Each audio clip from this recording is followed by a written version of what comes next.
Coming up on ReFramed, along with this week's special guest, Michelle Roger. Today we'll be discussing the L word Gen Q, bloody amazing. And our lives aren't like what's being depicted on screen. But they're like the most important parts of representation, I think.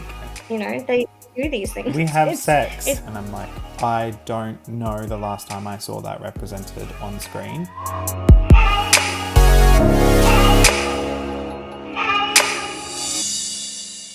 Welcome back to ReFramed, the podcast that reframes how disability is portrayed in film and TV. I'm your host, Jason Climo, and today I have the wonderful Stephanie Dow with me as my co-host, along with this week's special guest, Michelle Roger. Today we'll be discussing the L word Gen Q, bloody amazing. But before we do, let's say hello to Michelle and learn a little bit more about them. So welcome to the podcast, Michelle. Did you just want to start off by letting us all know a bit about you and what you do? Hi, I'm Michelle. I'm a bit of an eclectic person. So I'm a writer, an artist, photographer, model. I do a bit of everything, really. So it's sort of, a lot of it depends on what my body's doing. So at times I'm focusing on my writing. Other times I'm focusing more on photography, doing artist retreats, things like that. Modeling as well. So it's sort of, I'm a little bit all over the shop with what I do.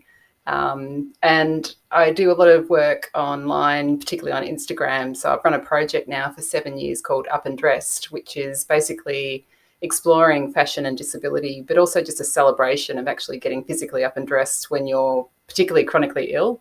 And it's quite a challenge to be getting up and dressed, you know, even just to get out of bed most days. It can be a real challenge, but to get up and dressed and celebrate that is something to do. And it's sort of morphed into a much larger project over the years, and gone from just taking photos in my laundry or in my backyard with my chooks to on the runway at Melbourne Fashion Week. So it's sort of, So good. It's been like a wild ride that I never expected. And here I am at 49 doing all sorts of things. So, and talking with my hands. I bloody love it. It's so good though. Can I quickly ask, do you have, and I know I shouldn't do this as a fellow model, I hate it when people ask this, but surely you've done so many amazing things. Do you have a favourite moment from your modelling career so far? Oh, it's so hard. Tricky question. Really?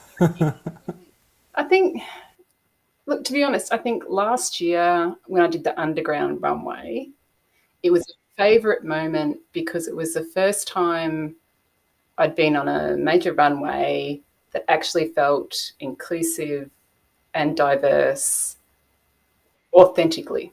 So the first time I'd been particularly behind the scenes, more so than any visual aspect, but behind the scenes was a real sense that it wasn't a tokenistic effort. Like everyone from stylist to makeup artist to the crew behind scenes wanted it to be authentically diverse, authentically inclusive, and just welcoming. Like really, I think that was it for me.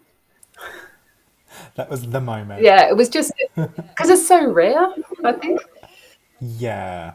And we need more of that. And, hats off to Melbourne Fashion Week. I've done a little bit of stuff with them too, which is awesome. And they are amazing. And they are doing the work behind the scenes. So, all we can hope is that it creates more opportunities for models, more opportunities for disabled creatives behind the scenes as well. We want disabled directors, stylists, hair and makeup, everyone. So, I love that. I think that's so true.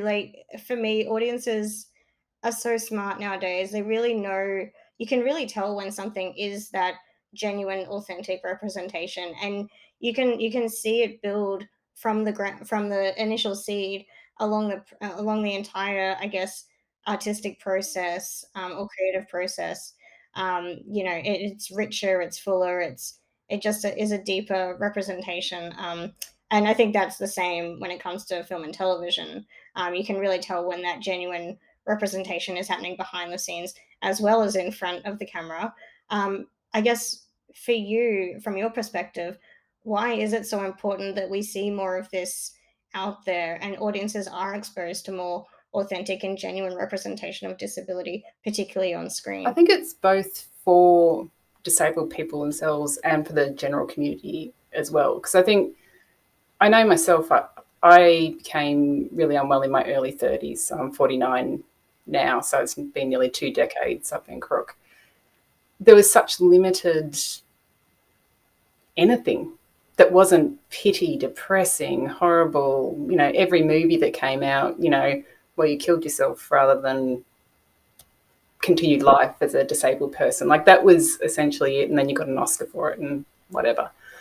There was, no hope for the future, no sense of possibilities or anything like that. So much of our culture, the way we think about the world around us, the way we think about the people that are in it, is framed by what we see on TV, what we see in our movies, what we see in our advertising, all of it. And we see it over and over again. And as disabled people, we internalise that as much as the wider community does. And if every representation we get is just these pity, horrible narratives about our existence, or the inspirational that we get as well, like, it doesn't give us any sense of, I don't know, hope or possibility for the future or how our lives can be. And I think that's particularly important for young kids to be able to see, what's their future going to hold, and their value and their place and in society, what they can achieve. As someone newly disabled, I used to work in neurological rehab before I became unwell. So I used to see a lot of people who'd had new strokes or brain injury, things like that. And the change in life and what the future held for that, again, what we see or we're seeing in our movies and TV was so incredibly negative. That's what people think the only future can possibly be. And then the people around us internalise that as well. And their role around us is depicted by Hollywood as these saviour roles, or we're the burden they have to care for.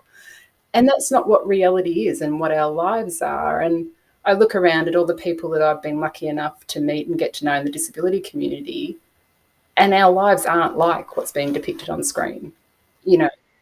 They're incredibly diverse and nuanced and wonderful. And it's not that the things aren't hard at times or depressing or things like that, but there's this whole other world of joy and, I don't know, life. Like, we have lives. We don't just exist in this little sad bubble in the corner. Yeah, and I think as well, like, you know, I think a lot of the time when there is representation of marginalized communities, it's like the most palatable version of that marginalized community. So it's like a white person that is heterosexual, and cisgender, but then they're disabled. And then there's still like a bunch of like crappy tropes that are probably like thrown upon them too most of the time. But I think it's really interesting to unpack the fact that it's like intersectionality is still something that's not done very well at all. We'll talk about this later because, probably the L word is an exception to the rule there. But in general, there's nowhere near enough representation. When there is representation, it's usually played by non-disabled people as well. And then when there is representation, it's usually, like I've said, the most stereotypically palatable, not intersectional, not like multi-complex version of, a disabled person being shown. And that's a huge pity because it's like, that's just not even a real person most of the time. Like you've said, Michelle, it's like we live, interesting, complicated, complex lives, and we're not just disabled. We have a lot of other things going on in our lives. Like, a lot of us work, or a lot of us are, pursuing our own kind of careers or hobbies or whatever it is. And, to just kind of show a group of people in this completely two-dimensional way is, I think, we spoke about it in another episode, but it's just inaccurate, which is wrong. Like, we should actually be striving for better accuracy in the way that we actually represent people anyway. but two, it's super harmful, as you've, really said really, really well earlier. Like, the way that people are represented is the way that we think about ourselves and the way that others think about us. So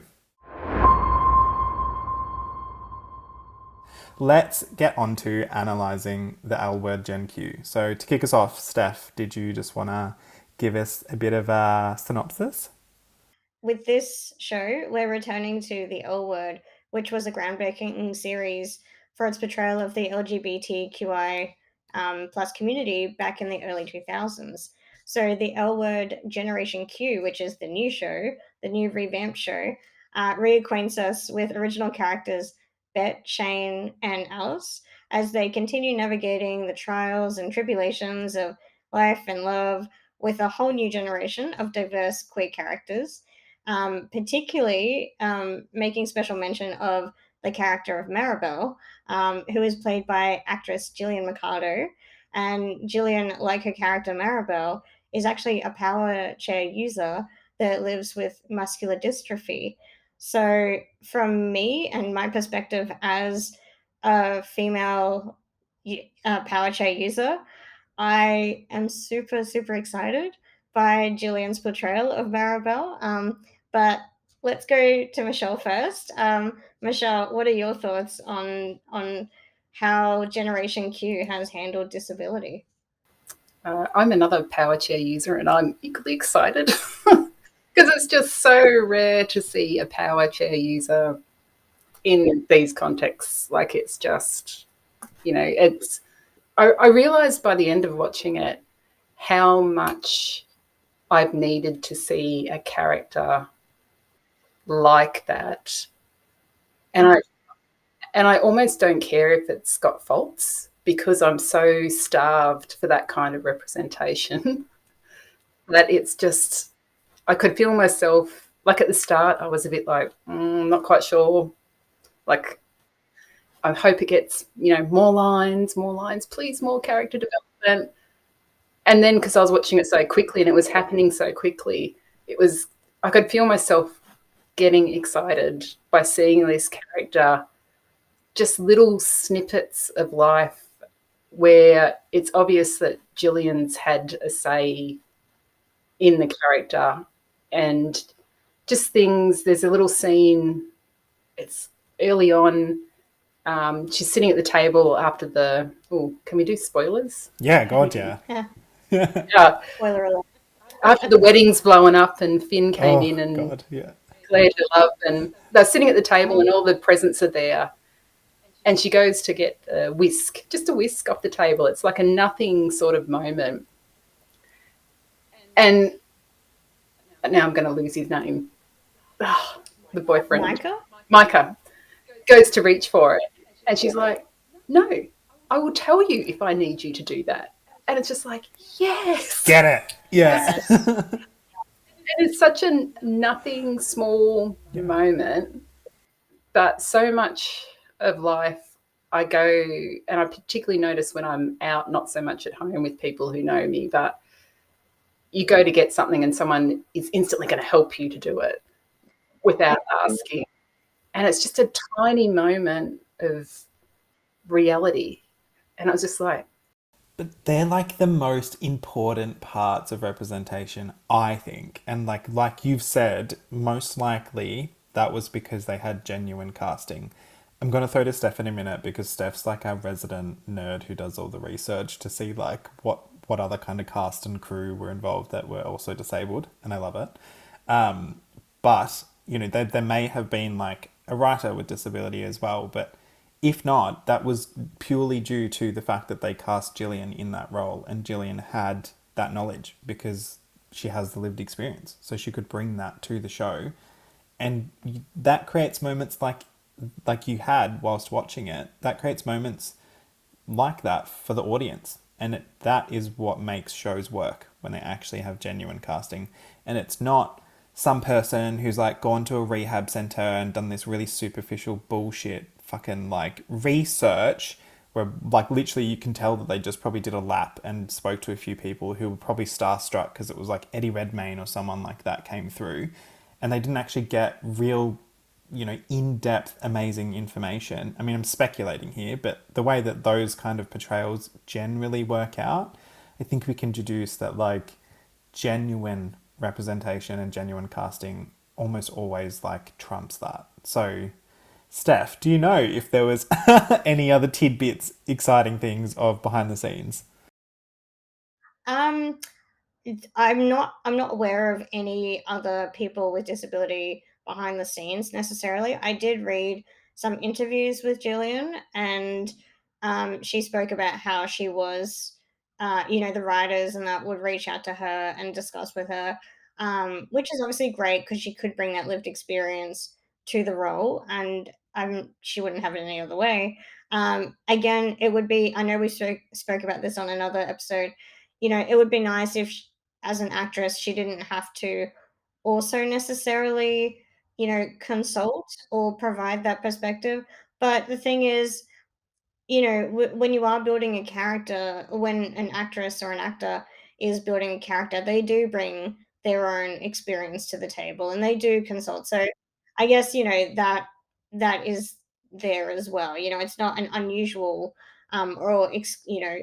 exclusive thing for an actress to do. But um, what I loved most about the character, and this is what we've sort of already touched on, was she had agency. She was her own person. She had a job. She was in a relationship. I don't know if I'm going straight to the sex scene because that that was like I almost wanted to cry. And it's really sad that you know, small moment, it was just like a short scene that had such an impact. I can imagine if I had seen something like that when I was a teenager growing up or in my more formative years, like it would have had such an impact on how I saw myself and how I thought other people should see me as well.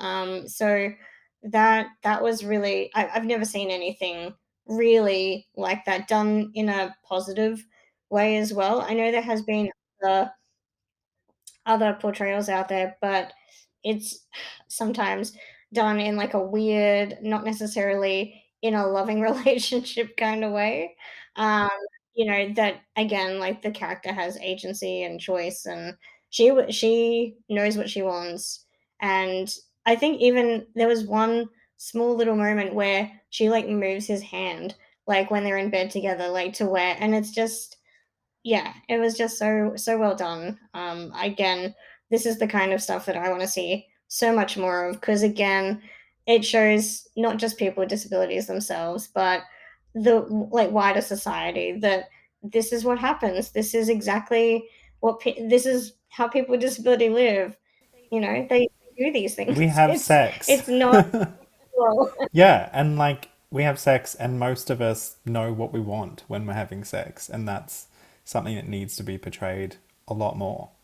So, yeah, I love that. And she was so clear from the outset, like she's as he's carrying her up the stairs, she's like, "You can't break me," like just. And it's just, but it was also, as you say, she had agency. She knew what she wanted. It was a built up relationship that had come to the point. It was like the other characters on the show. It wasn't tokenistic. It wasn't fetishized. Fetishized, but I can't say the word properly. Fetishized, yeah. And reading interviews between both of them, they were so conscious of that as well, like the sitting down and the angles and what was going to be shown and making sure that for both parties the scene felt authentic and was comfortable and was something that they could be proud of as well. And I think it really just comes across so strongly. I think quickly as well, like one of the, as I touched on earlier, really important parts of this character is that they are intersectional. It's not this 2D ridiculous character that doesn't actually exist in the real world. It's also somebody with, that's multiply marginalized, with real life experiences. They're not just this, I guess, realistically, like I said, like that, ultra palatable version of a disabled person. So, it's a woman of color who's also queer and they're disabled. And I'm like, I don't know the last time I saw that represented on screen, which is one, something to be celebrated. It's amazing that they've done this. Two, something to just be like distressed and disappointed about that it is not happening elsewhere. Like what you said earlier, Michelle, we talk about this so much where it's like, even when there's like faults with a disabled character, we're still so excited to see them. And when we like started scoring, I feel like in our first few episodes, when we started scoring on our inclusive disability representation scale, which we'll get to soon, when we first started scoring, we were scoring like so high for stuff that I look back on and I'm like, that wasn't that good. But it was just because the bar was set so low. And I think the bar is still set so low because we still don't get that much representation. Even with the show, like I'll play devil's advocate here. But like there is only one, from what we're made aware of, there is only one disabled character in a diverse mix of characters. And so we are sort of placing all of the representation onto this one character. The intersectionality is great. I love that. I think that's great. But yeah, one character. And I think something else I would like to see a little bit more of is her interacting with the rest of the cast a bit more. A lot of her scenes are just with Micah, the boyfriend now, or with the sister, or the mother, like in the family setting. I would love to see her interact, have more of like a friendship with like the other women and people in the mix. And I think lastly, what I would like to see a bit more of, and this is just possibly for selfish reasons, I'd like to see her like how she accesses some things. Like she magically like gets inside these places. I'm like, is that accessible? Is there a ramp or something to get in this place? I don't know about that. Just like, and it doesn't have to be much. Just like a little thing here and there. Like, just let's see her. Actually, no, I will say we did see her come through. I think it was Micah's front door. So that was something. But again, like, was that like, yeah, just more of that kind of little thing to be like, okay, that's how she gets inside places, or that's how like she catches buses, or she drives, or she anything like that. Just again, I think this is the sad part is that we're just clamoring on to like whatever representation we can and be like, can you do it all? Can we see it And all she's a now? supporting character. Like, I guess where we're probably going is that, like, a Jillian Mercado probably would not, be angry about this. But we want her to be a main character. Like, she is an amazing character. We're so ready for more main characters that are people with disability. Like, it needs to happen. Okay, I think it's time to give our scores on the inclusive disability representation scale. So, for those who are just joining us on this episode, go back and watch the rest. But if you are just joining us on this one, inclusive disability representation scale, if I can get the words out, is a made up scale. Doesn't actually mean anything in the grand scheme of the world, but 5 out of 5 is the best ever. 0 or, negative numbers are tremendously bad disability representation. And we will start off with Michelle. So out of 5, what did you give the L word Gen Q? I'm going to be generous and I'm going to give it a 4. Love it. I just, because as I said, it was just that moment of so many things that have been missing in my life that just sort of came together. But I can still see aspects that I want more of. I want, as you were saying before, I want more dialogue. I want more interaction with other characters. And I think Jillian as an actress and her character can definitely carry that more. Steph?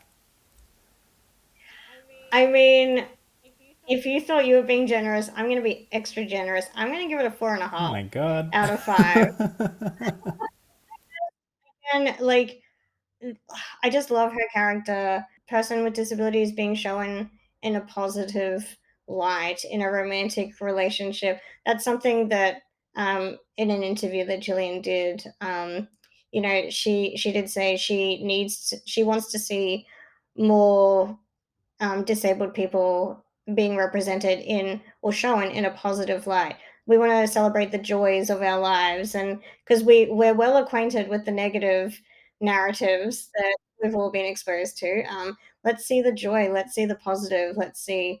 Let's bring more of that to maybe balance the scales a little bit more. So I gave it a 4 out of 5, so pretty damn good score across the board, I would say, for the L word Gen Q. And for me, like, pretty much agree with everything the two of you have said. And for me, it's just, I am sick of just one character. Like, I think we can have more than one disabled character in a show. I want to see a disabled character as one of the main characters. Like, we need that now. We deserve that now. Like, I think shows can see that it's working as well. Like when they do it right, it works and people respond to it really well. I would hope that they see, the more that Jillian and Maribel are in the show, the ratings improve and all that kind of stuff as well. But, because the whole business case is very important as we talk about. But for me, we just need more, and we can do more than just one character. So it'll be really interesting to see if that happens in season 3 or beyond. So, well, that is it for this week's episode. I want to thank you both for joining me so much, and thank you everyone at home who has listened and watched along. We've loved having you. We really want to hear what you think about the L word Gen Q. Do you agree? Were we too generous? Did you pick up on things that we missed throughout the seasons? And what are you excited, I guess, about, like us? Are you excited about more representation in season 3 and beyond? Like, are there little tidbits that you want to see in Maribel's, I guess, life as well? Like, I really want to see her at work, being a boss bitch. Let us know. So you can find us on social media. You can find us on Twitter, Facebook, and Instagram. If you just look up Podcast ReFramed or ReFramed Podcast, you'll find us. And you can also send us an email if that's better for you. We're hello@reframepodcast.com. And lastly, I just want to say a huge thank you to the Community Broadcasting Foundation for helping to fund this series.